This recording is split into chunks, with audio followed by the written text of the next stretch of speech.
Patrick Roger, Cécile de Ménibus. 7h46, le petit déjeuner politique ce matin de Nicolas Bay, député européen du Rassemblement national. Bonjour Nicolas Bay. Bonjour. Un sursis pour Paris, Toulouse et d'autres grandes villes avant d'éventuelles restrictions. C'est une bonne chose d'attendre lundi ou pas ?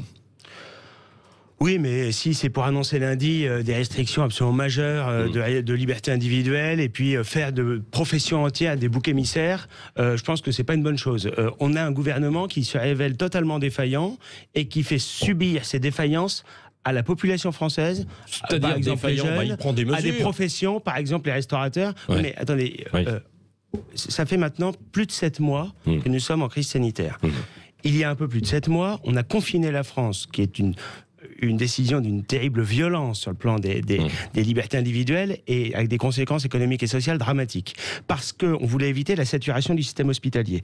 Et notamment le nombre de lits en réanimation qui était de 5000. On est 7 mois après. Ça fait des mois qu'on nous annonce une nouvelle vague et on a toujours 5000 lits en réanimation. Rien n'a été fait depuis 7 mois. Et on pourrait même ajouter qu'il y a 15 ans en France, il n'y avait pas 5000 lits en réanimation, il y en avait 6000. C'est-à-dire que c'est aussi des choix politiques qui sont derrière tout ça. Des choix politiques d'impréparation, de défaillance des pouvoirs publics. Et encore en pleine crise sanitaire, il n'y a pas de mesures réelles, efficaces, opérationnelles qui ont été prises pour changer de braquet, c'est-à-dire être capable d'avoir des dispositifs de santé. Il y a des recrutements dans les hôpitaux. Il y a eu quelques recrutements quand même pour faire face, pour essayer de faire face à cette vague qui s'annonce. Oui, d'accord, mais pas à la hauteur. Et puis toujours, c'est des choix politiques et des choix budgétaires. Quand vous avez, par exemple, 40 000 mineurs isolés, on en parlera sans doute tout à l'heure, qui sont pris en charge par l'État, ça représente 50 000 euros par an. Chacun, ça représente 2 milliards d'euros.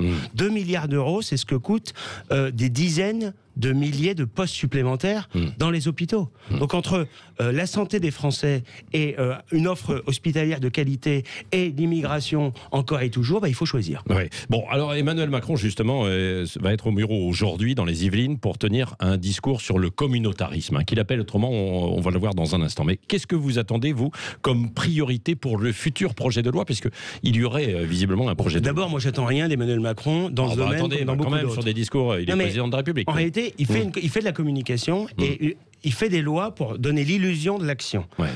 Une loi, elle est faite pour agir. Aujourd'hui, il n'y a pas besoin de loi. Est-ce que pour expulser les fichiers S de nationalité étrangère, je ne parle pas des binationaux, de nationalité étrangère, il y en a 3000, est-ce qu'il faut une loi? La réponse est non, c'est une simple décision administrative. Est-ce que pour fermer des mosquées radicales, il y en a des centaines en France, il y a déjà eu des mesures qui ont été prises. Non, mais il y a eu 7 kebabs, bar à chicha et 2 mosquées qui ont été fermées au cours des 3 dernières années. C'est dérisoire. Des centaines et des centaines de mosquées tenues par les radicaux, les salafistes, les frères musulmans, quasiment aucune n'a été fermée. Est-ce qu'il faut une loi pour ça? La réponse est non, c'est une question de volonté politique. Expulser les imams étrangers prêcheurs de haine, est-ce qu'il faut une loi pour les expulser? C'est une simple décision administrative et donc de volonté politique. Donc on voit bien que faire une loi pour faire une loi, c'est pour faire croire aux Français qu'on s'attaque au problème alors qu'on n'en a pas la volonté. J'ajouterais d'ailleurs que si vraiment il veut introduire une nouvelle disposition dans la loi, il y a une chose qu'on pourrait faire, c'est introduire dans le droit pénal la possibilité de mettre en cause les maires qui se compromettent avec l'islamisme. Parce que c'est ça qui est derrière. Quand il y a des associations qui bénéficient de toutes sortes d'avantages de la part des municipalités, qui sont financées directement ou indirectement, on leur met des salles à disposition, tout ça par Non mais ça dépend en fait avec quelles associations musulmanes. Il y a quand même, les maires doivent aussi travailler avec les associations musulmanes qui sont sur leur terrain. Les maires, ils doivent travailler avec tout le tissu associatif. Bah oui. Voilà. Mais quand vous avez des associations qui sont identifiées de la mouvance des frères musulmans, de la mouvance salafiste, que les maires, soit par lâcheté, soit par clientélisme électoral, parfois un mélange des deux, eh bien, leur donnent des gages, les soutiennent financièrement, leur donnent des aides matérielles, s'ils le font en toute connaissance de cause, ils doivent pouvoir être mis en cause pénalement. Alors, le président Emmanuel Macron parle et insiste sur les séparatismes. Les séparatismes. Selon vous, il y a plusieurs séparatismes qui menacent ce pays. Je pense que la Pourquoi il a utilisé... Est-ce que vous connaissez d'autres séparatismes non, mais je vous pose la question, islamistes Voilà. Donc, le simple fait de faire une loi sur quelque chose de nébuleux comme ça, le séparatisme, comme un exercice théorique, montre qu'Emmanuel Macron et son gouvernement n'ont pas la volonté politique d'éradiquer l'islamisme. L'islamisme nous fait la guerre. C'est une guerre qu'on doit mener et qu'on doit gagner. gagner. Et donc, pour commencer à faire la guerre, il faut déjà être capable d'identifier et de dire la vérité. La vérité, c'est le seul séparatisme qui pose un problème en France, aujourd'hui, c'est l'islamisme. Oui, mais c'est bien d'avoir un cadre plus général, peut-être aussi, finalement, non? Oui, mais le problème, c'est que, encore une fois, cette loi, on voit bien qu'il y aura quelques dispositions cosmétiques. On va faire une charte. Est-ce que vous pensez sérieusement qu'on est en plein dans les attentats, enfin dans le procès des attentats de Charlie Hebdo? Est-ce que ceux qui ont commis les frères Kouachi ou Koulibaly, est-ce que vous croyez que s'ils avaient signé une charte dans l'association sportive qu'ils fréquentaient, ils n'auraient pas commis des attentats? Évidemment pas. Donc tout ça, tout ça, c'est de la communication, et c'est surtout ça démontre finalement que ce gouvernement n'a pas de volonté politique de combattre l'islamisme. Oui, Nicolas Bay, vous avez évoqué les mineurs isolés. Est-ce que vous condamnez les propos d'Éric Zemmour, qui a dit tous des voleurs, des violeurs, des assassins? D'abord, il n'a pas dit ça. Je ne condamne pas du tout les propos d'Éric Zemmour. Il n'a pas dit ça. Il l'a dit tous. À un moment, non, il n'a pas dit tous. Il a dit ils volent, ils violent. Il a aussitôt relancé par la journaliste qui lui dit mais pas tous. Il dit non, bien sûr, pas tous, mais il faut appliquer le principe de précaution. Aussi vite que ça. Oui, il dit très clairement que pas tous. Il reconnaît évidemment. Il dit tous quand même. Mais non, mais Nicolas Baer, on peut vous faire écouter avant. Il dit, il commence. Non, mais pas tout à fait. Il le dit. Après, il atténue un peu. Bon, soyons précis. Il dit, ils volent, ils violent, etc. On peut laisser penser, ça peut laisser croire qu'il parle de tous. Il précise aussitôt qu'évidemment, il y en a beaucoup qui se comportent bien, mais qu'il y a un surcroît de délinquance et de criminalité liée à cette immigration, notamment cette immigration clandestine et ces mineurs isolés qui, pour la plupart, ne sont ni mineurs ni isolés. Il a le droit de dire la vérité. Et on a le droit aussi de pas être d'accord avec lui. C'est peut-être pas la vérité quand il dit tous. Mais en tout cas, parce qu'il y a des départements qui disent, écoutez, il a le droit d'exprimer une opinion. On s'occupe de mineurs intégrés, de mineurs qui veulent s'intégrer. Il a le droit d'exprimer une opinion. La liberté d'expression, mais bien sûr que si. La liberté d'expression, c'est un bloc.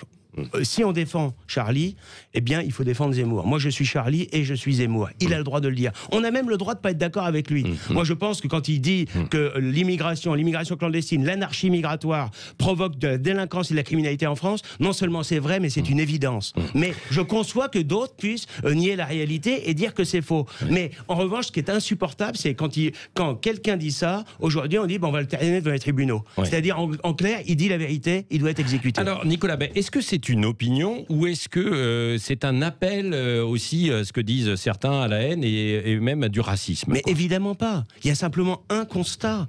Le constat, c'est que si on n'avait pas cette immigration de masse, plus de 400 000 entrées par an, 265 000 titres de séjour, 130 000 demandeurs d'asile, 40 000 mineurs isolés, plus l'immigration clandestine, 2 millions en tout, ça va faire plus de 2 millions de personnes qui seront entrées en France pendant le quinquennat d'Emmanuel Macron. 2 millions en tout, je vous dis 400 000 par an. On ira vérifier. Multiplié par 5, pas de problème, vous pouvez vérifier. Eh bien, si on n'avait pas cette immigration massive, on n'aurait pas le communautarisme. Si on n'avait pas le communautarisme, avec souvent la lâcheté des pouvoirs publics locaux, eh bien, on n'aurait pas l'islamisme. Et si on n'avait pas l'islamisme, on n'aurait pas les actes terroristes comme on a eu encore vendredi dernier. Bon, Nicolas Bay, le RN et la présidentielle. D'abord, est-ce que vous êtes favorable à la retraite à 60 ans, comme le propose toujours pour l'instant Marine Le Pen?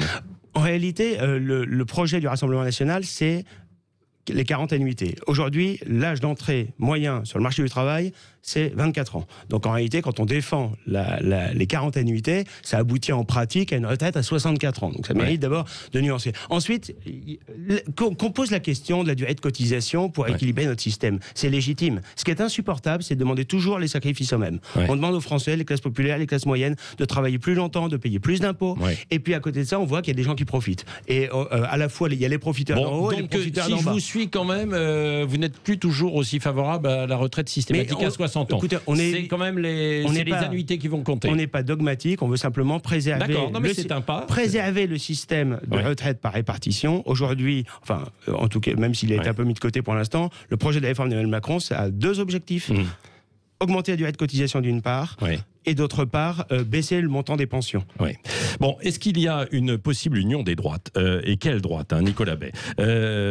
Question posée hier à Robert Ménard, qui était en meeting avec la maire de Montauban, LR, Brigitte Barège. Écoutez, un extrait. Je pense juste qu'aujourd'hui, on a besoin d'incarner la droite dans quelqu'un. Il y a des gens chez les Républicains pour qui j'ai la plus grande estime. Il y a des gens qui sont dans d'autres partis pour qui j'ai la plus grande estime. J'aspire juste à voir arriver sur la scène politique quelqu'un qui incarne tout ça. Pour l'instant, on l'a pas. Robert Ménard avec Christine Bouillot, notre correspondance dans le Grand Sud. Ça veut dire que finalement, c'est pas Marine Le Pen qui peut incarner ça?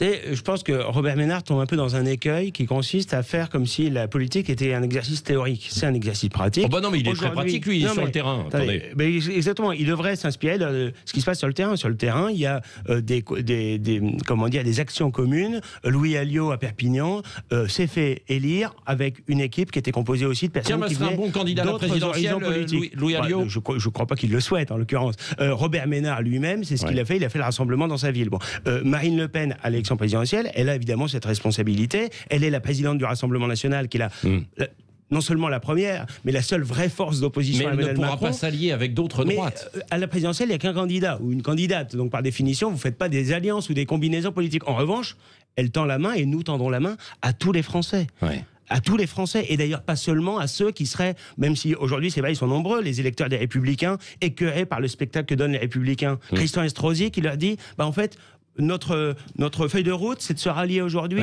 immédiatement, sans condition à Emmanuel Macron. Il y a beaucoup d'électeurs des Républicains qui ne veulent pas de ça, qui veulent au contraire s'opposer à Emmanuel Macron. Nicolas Bay. Eh bien, ils ont vocation, évidemment, à travailler avec nous, à nous rejoindre. Bah oui, mais ils ne veulent pas forcément de Marine Le Pen. Beaucoup l'ont fait. Thierry Mariani, par exemple, qui est un ancien ministre de Nicolas Sarkozy, nous a rejoint, est aujourd'hui député européen, travaille avec nous. Eh bien, c'est un signal que nous adressons à tous les électeurs des Républicains. Nicolas Bay, question avec Cécile Ménibus, la dernière question. Oui, beaucoup de gens suggèrent en tout cas à Marine Le Pen d'adoucir son image, par exemple, de s'afficher avec ses enfants, de faire tout un tas de choses. Est-ce que ça veut dire que la personnalité de Marine Le Pen peut faire peur encore aujourd'hui ? Je pense en tout cas que c'est normal aussi dans le cadre d'une élection présidentielle, puisque c'est la rencontre d'un homme ou d'une femme avec le peuple et pas une élection partisane exclusivement, eh bien voilà, que sa personnalité dans tous ses aspects puisse être connue des Français, et je crois que c'est ça son souhait. Après, c'est la question de savoir qu'est-ce qu'elle montre de sa vie personnelle ou familiale, c'est un choix personnel. Ça veut dire qu'on n'a pas encore vu la personnalité de Marine Le Pen aujourd'hui ? Je pense que sa personnalité politique est très identifiée, incontestablement. Peut-être que certains aspects de sa vie personnelle ou familiale qu'elle peut aussi vouloir garder pour elle, ce serait tout à fait respectable, sont peut-être moins connus des Français. Mais là, c'est une question de choix. Et encore une fois, je pense que l'essentiel du débat de la présidentielle, c'est quand même le débat des idées, du fond et du projet qu'on a pour la France. Merci Nicolas Bay, député européen du RN, était l'invité de Sud Radio. Et dans un instant, le journal de 8h.